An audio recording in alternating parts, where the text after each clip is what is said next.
السلام علیکم ناظرین، میں محمد اسلم حسین سیاست کی عالمی خبروں میں آپ سب کا استقبال کرتا ہوں۔ پیش ہے دنیا بھر سے آج کی کچھ اہم خبریں۔ اسلامی تعاون تنظیم نے تنظیم میں سویڈن کے خصوصی ایلچی کا درجہ معطل کرنے کا فیصلہ کیا ہے، جبکہ ڈنمارک میں قرآن کی بے حرمتی کے واقعے کی شدید مذمت کی گئی ہے۔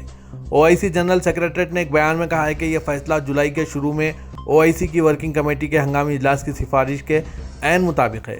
سیکریٹری جنرل سے درخواست کی گئی تھی کہ وہ جنرل سیکریٹریٹ کے ساتھ ایسے کسی بھی ملک کے تعلق پر نظر ثانی کے لیے ممکنہ اقدامات کریں جو قرآن، اسلامی اقدار اور اسلام کی مقدس شخصیات کی بے حرمتی کا مرتکب ہو رہے ہوں۔ OIC کے سیکریٹری جنرل حسین ابراہیم طہا نے سویڈن کے وزیر خارجہ کے نام خط میں اپنے اس فیصلے سے آگاہ کر دیا ہے۔ علاوہ ازیں اسلامی تعاون تنظیم نے ڈنمارک کے دارالحکومت کوپن ویگن میں عراقی سفارت خانے کے باہر ایک شدت پسند گروپ کی جانب سے قرآن کی بے حرمتی کرنے کی شدید مذمت کی ہے۔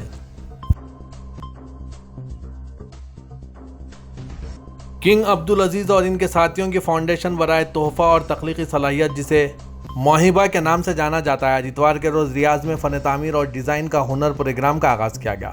اس کے ذریعے موہبہ کا مقصد انٹرمیڈیٹ اور سیکنڈری اسکول کے ہونہار طلباء کے لیے فن تعمیر اور ڈیزائن کی بنیادیں قائم کرنا ہے۔ اس تقریب کو آرکیٹیکچر اینڈ ڈیزائن کمیشن کے اشتراک سے اور وزارت ثقافت کی چھتری میں لاگو کیا گیا۔ سعودی عرب کے شاہ سلمان بن عبدالعزیز اور ولی عہد شہزادہ محمد بن سلمان نے مصر کے قومی دن کے موقع پر مصر کے صدر عبدالفتاح السیسی کو مبارکباد کا پیغام بھیجا ہے۔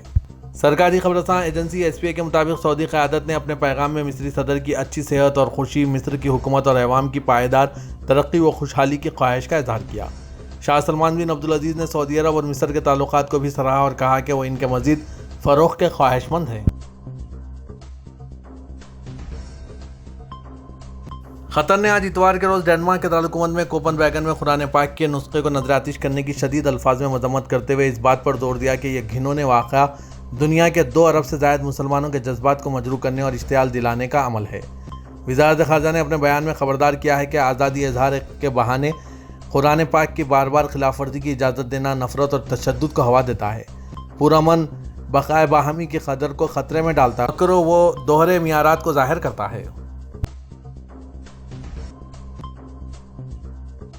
مسلم ورلڈ لیگ نے ڈنمارک کے دارالحکومت کوپن ویگن میں انتہا پسندوں کی جانب سے قرآن پاک کی بے حرمتی کے جرم کی سخت الفاظ میں مذمت کی ہے۔ بیان میں ان طریقوں کی سخت مذمت کی گئی۔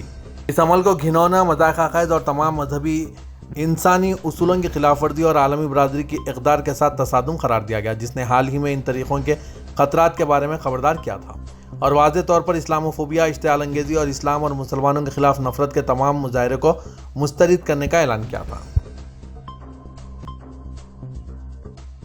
ایران نے ڈنمارک میں قرآن کریم کی بے حرمتی کے خلاف رد عمل کے اظہار کے لیے اس ملک کے سفیر کو وزارت خارجہ طلب کیا۔ ایران سرکاری ٹیلی ویژن چینل کے مطابق تہران میں ڈنمارک کے سفیر واہر کو وزارت خارجہ میں طلب کر کے قرآن کریم کی بے حرمتی کے خلاف ایران کے اعتراضات سے آگاہ کیا گیا۔ احتجاجی نوٹس میں کہا گیا ہے کہ ہم قرآن کریم اور اسلامی مقدسات کے خلاف متواتر جاری حملوں کی شدید مذمت کرتے ہیں۔ مقدس کتابوں کو نظر آتش کرنے کو اظہار بیان کی آزادی کہہ کر جائز قرار نہیں دیا جا سکے گا۔ یہی وجہ ہے کہ اس عمل کو اور اس کا امکان فراہم کرنے والی حکومت کا بھی حساب دینا ضروری ہے۔ احتجاجی نوٹس میں کہا گیا کہ ہم ڈنمارک حکومت سے اس نوعیت کے اقدامات کی تکرار کے سدباب کے لیے تدابیر اختیار کرنے کی اور قرآن کریم کی بے حرمتی کرنے والوں کو سخت ترین سزائیں دینے کی توقع رکھتے ہیں۔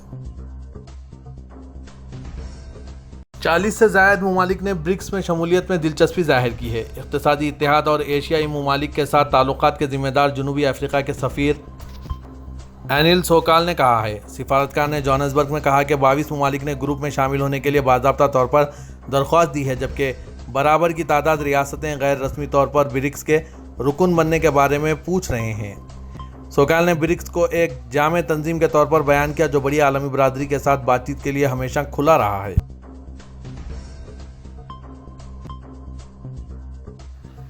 پاکستان کے وزیراعظم شہباز شریف نے کہا ہے کہ سابق چیف جسٹس ثاقب نثار سازش ٹولے کے سرغنہ تھے، جنہوں نے باقی لوگوں سے مل کر نواز شریف کو بے بنیاد کیس میں نااہل کروایا۔ آج اتوار کو فیصل آباد میں ستیانہ ہائی پاس کے افتتاح کی تقریب سے خطاب کرتے ہوئے ان کا کہنا تھا کہ 2018 سے پہلے ہماری معیشت راکٹ کی طرح اوپر جا رہی تھی اور نواز شریف کو بے بنیاد الزامات میں ڈھکیلا گیا، ترقی کا سفر ختم کر دیا گیا۔ شہباز شریف نے کہا کہ پچھلی حکومت 4 سال تک معاشرے میں زہر گھولتی رہی، بے ڈھنگے الزامات لگاتی رہی۔ 2018 میں بہروپیے کامیاب کروائے گئے۔ تحریک انصاف کے چیئرمین عمران خان کا نام لیے بغیر انہوں نے کہا کہ وہ شخص کہتا تھا کہ مر جاؤں گا لیکن IMF کے پاس نہیں جاؤں گا، اور پھر وہ IMF کے پاس گیا اور معاہدے کی خلاف ورزی کی۔ اس کے بعد جو کچھ ہوا وہ آپ سب دیکھ رہے ہیں۔ ہندوستانی شوہر سچن مینا کے لیے ویزا کے بغیر ہی مئی میں ہندوستان میں داخل ہوئی پاکستانی خاتون سیما حیدر اتر پردیش ATS کے ذریعے حال ہی میں کی گئی پوچھ گچھ کے بعد بیمار ہو گئی۔ سیما حیدر نے ایک دن پہلے ہی گزشتہ روز صدر جمہوریہ کے پاس رحم کی عرضی داخل کر کے اپیل کی ہے کہ اس کو اپنے 4 بچوں کے ساتھ گریٹر نوئیڈا میں اپنے ساتھی سچن مینا کے ساتھ رہنے کی اجازت دی جائے۔ ہائی کورٹ کے وکیل AP سنگھ کے ذریعے سیما کی جانب سے دائر عرضی صدر جمہوریہ سیکریٹریٹ کو موصول ہوئی۔ عرضی میں سیما نے کہا ہے کہ وہ گریٹر نوئیڈا میں رہنے والے سچن سے پیار کرتی ہے اور وہ اس کے ساتھ رہنے کے لیے ہندوستان آئی ہے۔ پاکستانی خاتون کا دعویٰ ہے کہ اس نے ہندو مذہب کو قبول کر لیا اور نیپال کے کھٹمنڈو میں پشوپتی ناتھ مندر میں ہندو رسم و رواج کے مطابق مینا سے شادی کر لی ہے۔ سیما نے کہا ہے کہ عرضی گزار کو ایک پیار کرنے والے شوہر کے طور پر سچن مینا والد کے برابر سسر اور ماں کی طرح ساس کے ساتھ سکون و پیار اور خوشی ملی ہے، جو عرضی گزار کو پہلے کبھی نہیں ملی تھی۔ عرضی گزار آپ سے اپیل کرتی ہے کہ آپ اس پر یقین کریں اور ایک ایسی خاتون کے تئیں ہمدردی کا مظاہرہ کریں جو اعلیٰ تعلیم یافتہ نہیں ہے۔